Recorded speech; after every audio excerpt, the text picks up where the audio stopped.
प्रश्न क्रमांक 6 दिला आहे. There are 48 student in a class. बघा टोटल स्टुडंट दिले तुम्हाला 48. Okay. 5/8 of them are boy. म्हणजे बॉईज कितीत बघा याच्यामध्ये 48 टोटल आहेत, त्याच्या 5/8 हे तुमचे बॉईज आहेत. आपण याला सॉल्व करू. 8 6 48 6 5 30. ओके. 30 बॉईज आहेत आणि 1/3 of the boys are selected for kabaddi. तर कबड्डीमध्ये सिलेक्ट केलेले विचारलेत आपल्याला कबड्डीमध्ये. तर टोटल बॉईज आहेत 30. ह्याच्यापैकी 1/3 म्हणजे 1/3 3ने डिवाईड करा. 3 10 30. तर 10 स्टुडंट जे आहे ते कबड्डीसाठी सिलेक्ट केलेत बरं का. तर ऑप्शन नंबर बघू आपण. ऑप्शन नंबर 4 हे आन्सर असेल आपलं. क्वेश्चन नंबर 7 दिला आहे. Raman use 4/5 of his salary for household expenses and 1/8 for tours. He save 3600. What was his salary. Okay. तर आपल्याला याची सॅलरी विचारली आहे. ओके. तर लेट सॅलरी समजा त्याची सॅलरी आहे सॅलरी बी X रुपये. ओके. टोटल त्याची सॅलरी X रुपये आहे. आता ह्या X रुपयेमधून मायनस होणार आहेत. काय होणार पहिल्यांदा 4/5 ऑफ सॅलरी हाऊसहोल्डसाठी जे X रुपये आहे X रुपयाच्या 4/5 म्हणजे 4x/5 रुपये हे तुमचे हाऊसहोल्डसाठी मायनस व्हायलेत बरं का. ही तुमची टोटल सॅलरी आहे. टोटल सॅलरीमधून एवढी रक्कम हाऊसहोल्डसाठी मायनस व्हायली आहे. तसंच 1/8 ही रक्कम टूरसाठी व्हायली. 1/8 कुणाच्या X रुपयाच्या म्हणजे 1x/8 रुपये हे तुमचे टूरसाठी मायनस व्हायलेत. ही टोटल इन्कम आहे. टोटल इन्कममधून टोटल इन्कमच्या 4/5 आणि टोटल इन्कमच्या 1/8 हे मायनस व्हायले. तर त्याच्याकडं उरत आहे 3600 रुपये. ओके. चला याला सॉल्व करायचं आहे आपल्याला. आता हे जे दोघं जण आहेत बघा यांचा डिनॉमिनेटर आपल्याला सेम करून घ्यावा लागणार आहे. ओके. इथं काय बघा 8 आहे 5 आहे. तर तुम्हाला ह्या दोन्ही ठिकाणी 40 आणता येतं.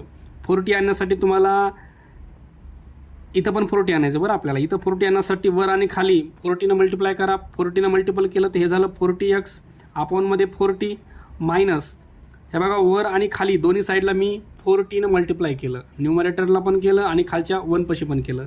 इथं मला 40 आणायचं आहे तर 8ने मल्टिपल करावं लागेल. 8ने वर केलं तर 8 4 32x अपॉन 8 5 40 पुन्हा मायनस इथं 40 आणायचं आहे तर 5ने मल्टिप्लाय करा. 5 8 40 आणि 5 × 1x हे झालं 5x = 3600 रुपये. बघा डिनॉमिनेटर सेम झाला आहे. हा डिनॉमिनेटर एकदाच लिहायचा आहे 40. वरच्या साईडला 40 मायनस हे 32 आणि 5 हे दोघं मायनस मायनस आहेत बघा. 32 आणि 5 हे होईल तुमचं 37 टाईम x सोबत त्यांच्या x आहे = 3600. मग 40मधून 37 गेलं 3 time x upon 4 = 3600. x = 3600 into हा 4 जाईल तुमचा मल्टिपलमध्ये आणि हे 3 जाईल तुमचा अपॉनमध्ये. 3ने डिवाईड करा 1 2 0 0 आणि x = 12 4 48 आणि हे 2 0 म्हणजे 4800. या ठिकाणचा आपला हा 0 बाकी आहे बरं. इथं 4 पाशी 0 आहे 40. त्याच्यानंतर हे 40 हे 4 जेव्हा इकडे जाईल तेव्हा 0 घेऊन जाईल. 48 हे 48,000 आपला आन्सर येईल. ओके. ह्याचा आन्सर येईल 48,000. Option number 2. क्वेश्चन नंबर 8 दिला आहे. Which of the following fraction is equivalent to 4.25. 4.25 ह्याच्या इक्विव्हॅलेंटमध्ये कोण येतं बघा. आपण पहिलं जे ऑप्शन आहे ते सॉल्व करून बघूया. 17/4 ह्यालाच आपल्याला डेसिमलमध्ये घ्यायचं असेल तर डिनॉमिनेटरला आपल्याला 100 करावं लागेल. 100 ह्याला जर 100 करायचं आहे तर 25ने मल्टिप्लाय करावं लागतं. खाली जर 25ने मल्टिप्लाय केलं तर वर पण 25ने मल्टिप्लाय करावं लागणार आहे. चला हे प्रोडक्ट करून बघू. 425 25 4 100 बघा. याला जर सिम्प्लिफाय केलं तर 4.25 याचा आन्सर येईल तुमचं. ओके. तर पर्याय जो आन्सर जो पहिला आहे ऑप्शन तेच आपले योग्य आहे बरं का. दुसरं बघू आपण. Option number 2 4/25. 25ला आपल्याला 100 करायचे तर 4ने मल्टिपल करावं लागेल. मग वर पण 4ने करा. वर येईल 4 4 16 आणि खाली 25 4 100 म्हणजे खाली 2 0 आहेत. 2 नंतर पॉईंट 0.16 आन्सर येईल बरं याचं. तर याच्यामध्ये फर्स्टवाला जे आहे ते योग्य असेल आपला. 17/4 हाच नंबर ह्याला इक्विव्हॅलेंट येणार आहे. क्वेश्चन नंबर 9 दिला आहे. 11/3 into -3/22 divided by in bracket -0.125. Okay. चला याला सिम्प्लिफाय करायचं आहे. 11 2चा 22, 3 1चा 3 1चा कॅन्सल. ओके, इथं ह्या पूर्ण ह्याच्यामध्ये राहिले का, इथं राहिले तुमच्याकडे 1 आणि खाली राहिले 2. हे डिव्हिजन आहे, डिव्हिजनचं बरं डिव्हिजनच राहू द्या. हे आहे तुमचं मायनसमध्ये 0.125. ओके, आता हे -1/2 आहे, डिव्हिजनचं इंटू करा, हे उलटं होईल रेसिप्रोकल. हे 1 वर जाईल आणि वरचा जो आहे साईन इथं ठेवतो बरं मी मायनसचं, वरचा 0.125 खाली येईल तुमचा. मल्टिप्लाय करू, दोघं पण निगेटिव्ह आहेत, तर तुमचं जे मल्टिप्लिकेशन आहे ते पॉझिटिव्ह येणार आहे. 1 1चा 1 आणि अपॉनमध्ये 2 ने याला मल्टिप्लाय केलं 120, हे 250 येतो. 3 नंतर पॉईंट 0.250 येतं. ओके, आता ऑप्शन बघू आपण. आपल्याला ह्या प्रकारे आन्सर फ्रॅक्शनमध्ये काढायचं आहे.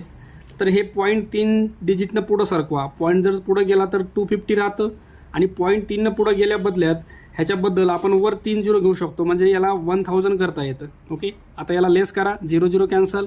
25 1चा 25, 25 4चा 100, तर तुमचं टोटल आन्सर यायले 4. ओके, ऑप्शन बघू आपण. Option number 1 4.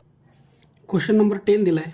Bye which number should 3/4 of म्हणजे इंटू असतं 8/7 बी डिवायडेड, म्हणजे हे जो नंबर आहे या नंबरला कोणत्या नंबरनं डिवाइड केल्यावर, x या नंबरनं डिवाइड केल्यावर तुम्हाला आन्सर मिळत आहे 3/4. ओके, आता हे जे इक्वेशन आहे आपल्याला सॉल्व करायचं आहे. तर 4 आणि 8 याला डिवाइड करता येतं, इथं इंटू आहे.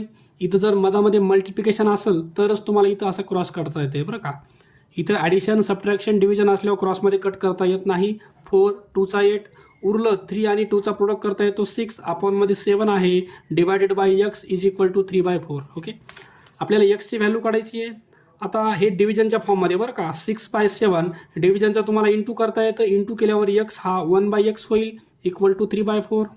त्यानंतर 6 1चा 6 अपॉनमध्ये 7 into x, 7x is equal to 3/4. आपल्याला एक्सची व्हॅल्यू काढायची, तर एक्सला आपल्याला डिनॉमिनेटरला ठेवायला जमणार नाही. एक्स वर पाठवून द्या इकडं, एक्स तुमचा क्रॉसमध्ये इथं जाईल, तर 6/7 इथं आहे. हे 4 तुमचं डिव्हिजनमध्ये आहे, इकडं वर जाईल. 3 वर आहे तर खाली येईल आणि हा एक्स खाली आहे तर तिकडं वर जाईल तुमचा. ओके, आता करा मल्टिप्लाय, तुम्हाला लेस करता येईल. 3 2चा 6 2 4चा 8 अपॉनमध्ये 7 इज इक्वल टू x. तर ही तुमची लास्ट व्हॅल्यू आहे एक्सची 8/7. ओके, तर ऑप्शनमध्ये बघू आपण 8/7 ऑप्शन नंबर 3. चला क्वेश्चन नंबर 11 दिला आहे. By which number should 2/3 of म्हणजे of 7/8 be divided to get 2. Okay, same त्याच प्रकारचा प्रश्न आहे. क्वेश्चन नंबर 10 सारखाच आहे हा. तर 2/3 इंटू 7/8 डिव्हिजनचं इंटू करा, याला 1/x लिहिता येतं इक्वल टू 2. ओके, चला आता इथं लेस करता येईल तुम्हाला. 2 1चा 2 4चा 8, वर तुमचे सगळे नंबर बघा, 7 आणि 1चा 7च होणार आहे. खालच्या साईडला 3 आणि 4चा हे होणार आहे 12 आणि हा x इज इक्वल टू 2. एक्सची किंमत काढायची, तर एक्स आपल्याला वर न्यूमरेटरच्या ठिकाणी पाहिजे बरं का. तर एक्सला इथं क्रॉसमध्ये वर नेता येईल. 7/12 आहे, हा 2 जर खाली आणला तर मल्टिप्लाय होतो आणि एक्स तुमचा वर जाईल इकडे. ओके, चला व्हॅल्यू काढायची आहे. 7ला 7 अपॉनमध्ये 12 2चा 24, ही तुमची एक्सची व्हॅल्यू आली 7/24. ओके, तर ऑप्शन बघू आपण. 7/24 बघा, ऑप्शन नंबर 7/24 ऑप्शन नंबर 4. चला ह्या एक्झरसाइजचा लास्ट क्वेश्चन आहे. क्वेश्चन नंबर 12 तुम्हाला दिलं आहे. इफ द फ्रॅक्शन, पहिला फ्रॅक्शन आहे 3/5, सेकंड आहे 4/7, थर्ड आहे 1/2 आणि लास्ट आहे 5/11. ओके, तर त्यांनी म्हणलं आहे arrange in the descending order which fraction will be the last. तुम्हाला ह्याला डिसेंडिंग ऑर्डरमध्ये करायचे. तर डिसेंडिंग ऑर्डरमध्ये करण्यासाठी एक तर यांचा डिनॉमिनेटर सेम करा, नाहीतर सरळ सरळ यांना डिव्हिजन करा. बघा हे मी डिवाइड करतो, हे छोटा आहे तर 0 आणि पॉईंट देऊन याला 0 घेता येतो. 5 6चा 30, त्याचा आन्सर येईल तुमचं 0.6. ओके, याला 0.6. त्याच्यानंतर इथं याला 0 आणि पॉईंट देऊन ह्याला 40 करता येतं. 7 5चा 35 उरले तुमच्याकडं 5, पॉईंट आहे 0 घेता येतो. 7 7चा 49, तर हे यायला तुमचं 0.57.